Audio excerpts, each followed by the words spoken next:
Good morning, you beautiful people. Cup of coffee, getting a personality. Going to see what happened in the massacre of the rabbits. So, sunshine rabbits just became all dead rabbits. All the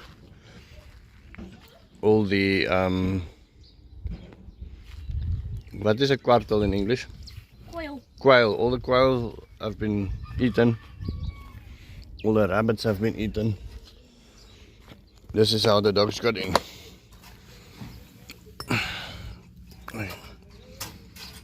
They broke the cage open here. This was cemented in there. And they broke the cage and got in there. Got all the rabbits out. My fear is this is now the second time that this has happened. Sorry, I need to squish through here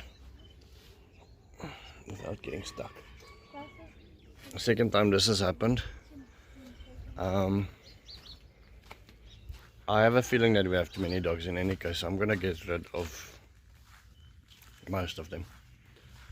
I think that's probably the best step. Anita wanted a security dog. And every time we get a security dog, they get very friendly with the people working for us, and they get very, very friendly with everybody. And so we get a new dog to be a security dog. This hair is bothering me. I'm gonna eat myself from that side. This is my pretty side this morning. And so we ended up with 6 dogs, and it's just too many. I'm 99% sure it's the OG, because the OG is the culprit. He was the previous time it happened, he was the guy that did it the previous time. I gave him a chance. My fear is if this happens to my chickens, the massacre will be incredible, because they don't eat them, they just kill them for fun. And a hunting dog on a farm is not a great idea. Standing here, and that tick bird came swooping down. Chickens came running back to the cages, and then the goose started chasing the tick bird. Wonder if he's actually gonna get him in the air. So this is the township in Ochu. Now, rather than just chucking away all the tiles and things, all the offcuts, I decided to find somebody that might want to use it. There's some wood beams and things that we replaced, and so this is the house of the family that will use it. The tiles, the wood they will use for fire, and the tiles hopefully to tile a little bit of their floor just so they can have a nicer home. It looks very similar to Otjiwarongo's township, except all the yards are not completely barren, which is interesting. And then obviously the soil is consistent of limestone, so it's these little limestone hills. You can't dig into anything. As soon as you dig, you find rock, so the whole thing is filled with limestone. And this is probably our next one day when I'm a grown up person and Otjiwarongo is green, food forest, and this will probably be my next step. What's wonderful about limestone, it keeps water, so you don't have to drill deep here for water, and the water here is also much cheaper than in Otjiwarongo. There's a lot more things that you can grow here. It's a little bit warmer. You also get a little bit of different trees here. You get, for instance, the mupani, which is those worms that these guys eat, and it's a little bit warmer. You don't get frost here, so there's a lot of extra things that you can grow here that you can't grow in Otjiwarongo. Good morning, you beautiful people. How awesome of a sunrise is that? And so the kids just came back from feeding the horses, and so because we have no rabbits left and no quail left, we left the owl cage open last night so they can roam a little bit free. We fixed the cage, the door was never left open. The dogs just broke the cage to get into the rabbit cage. There's one owl, where's the other one? And so 2 owls are still outside this morning. Wondering whether we should put them back or leave them outside. Can I take a video from inside of the cage? Yeah. Be careful, they might hiss. Hello owls. Little babies. They bunch so badly that you can't see how many there are. Walk slowly. I see the crow. Stop quickly, I want to zoom in. Crow there by the pig food. Okay, show me the eagle or the kite that you've seen.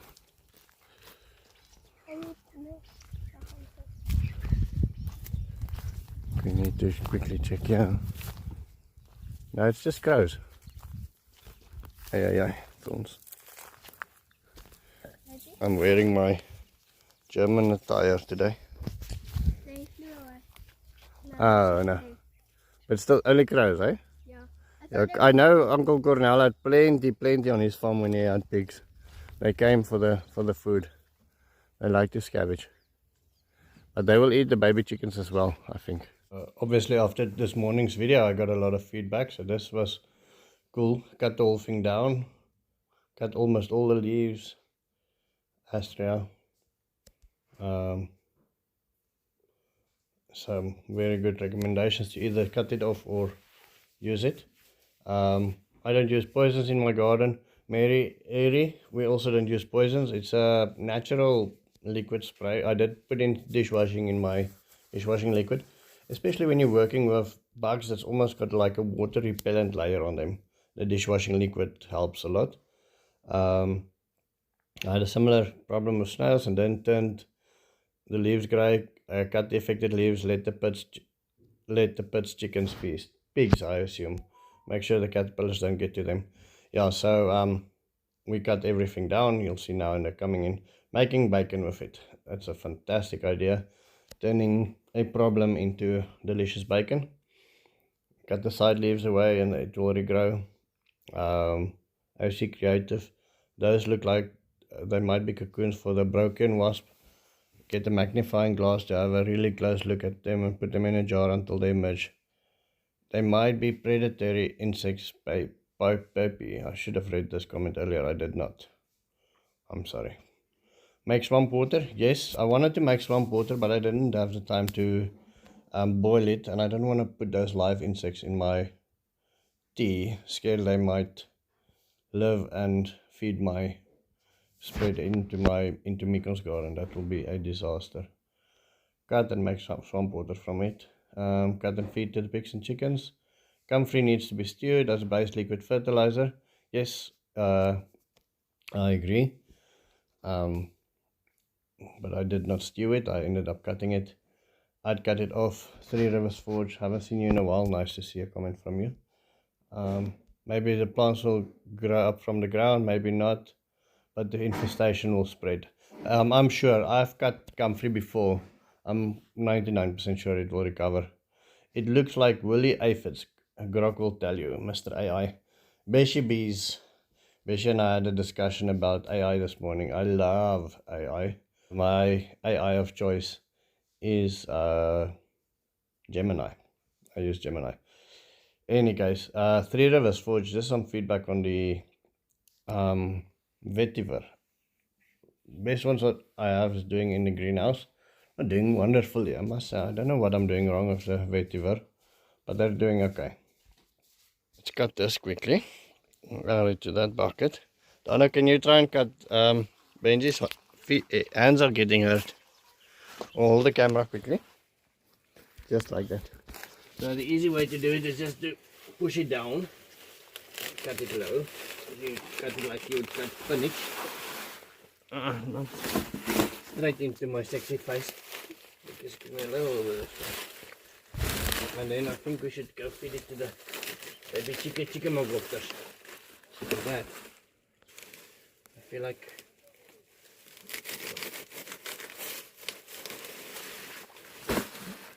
take all of this off. Look how nice the soil is below here. There's the grasshopper, we can go feed him to the things as well. Got all of the comfrey here as well. Get every single. And then you and Benji can water this garden very deeply. I think there's an apple in there.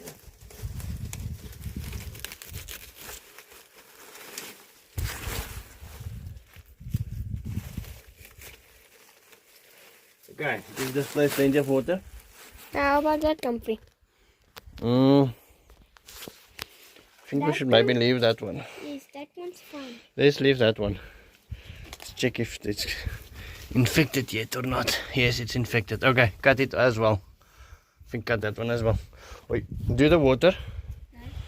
First, I'll come back for that. So the first batch has been given to the chickens. This deep litter method for the chickens is actually quite cool. Every time it gets platy like that, we add loads more grass, and then that takes a week or so, and then that's flat again with manure, and then we just add grass on top of that. And I think once we take that out eventually, it's going to be extremely hot, high nitrogen compost. Chicken manure is famous for being extremely hot, you can say, almost poisonous if you don't let it age well. But we add loads of Joel Salatin calls it a carbonaceous diaper. We add that to that. You can hear the flies here. The rest of the leaves, you can put that in there. It's going to the mamas. Hello mamas. They're going to eat that faster, much faster than what the chickens do. Good. A nice snack for them. Come on babies.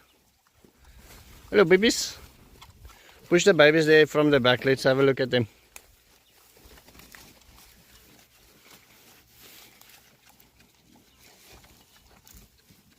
There's one outside.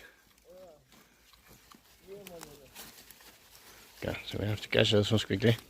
So we move these pigs away out of here because it's quite wet. Oh no, we didn't.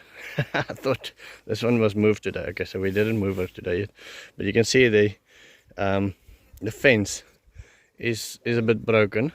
So the pigs have been climbing through here. So we're gonna, on Monday when the shop's open again, we're gonna buy creep feed for the pigs, for the babies.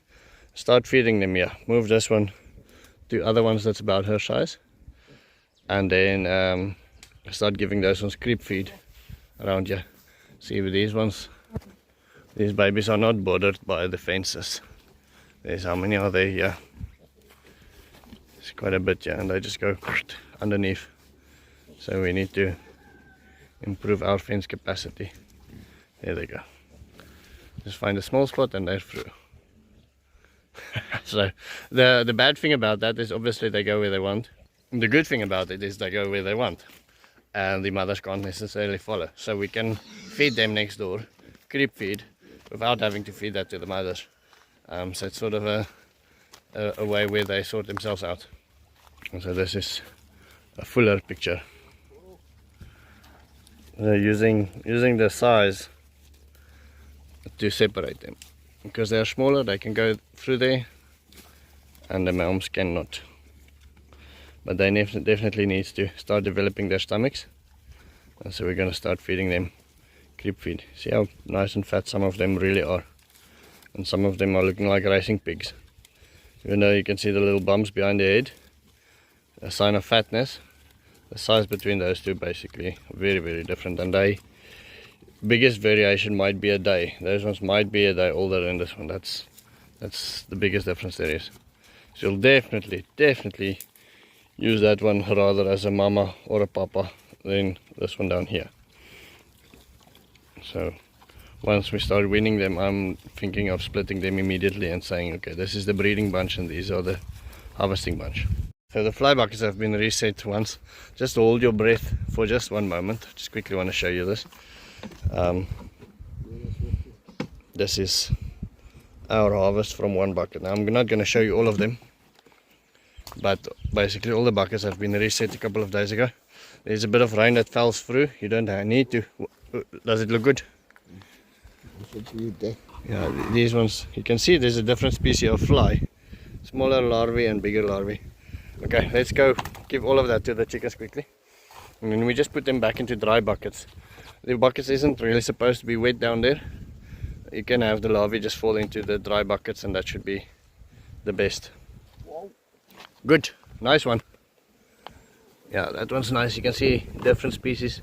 Sorry, I did tell you I'm not going to show you all of that, but I am showing you all of it now. My friends, you can see 3 different generations of chickens here. 4 weeks old, 2, 3 weeks old, 1 week old, about, plus minus. And then the ducks and the bob. And they are all over the place now, eating everything. This is where we took the flies out. They've been harvesting them now for the last, I would say, half an hour or so. Did quite a good job there. Where there's deep water, you can still see there's quite a bit of flies. It smells wonderful. So that is a problem that I will have to deal with, but I didn't want to put them in the softer soil where the maggots can dig in. I wanted to put them on this almost cement floor, you can almost say. It's very hard here. And so that the chickens can access them. See, they crawl out towards the dryness, and then the chickies pick them up. They also get tired and full.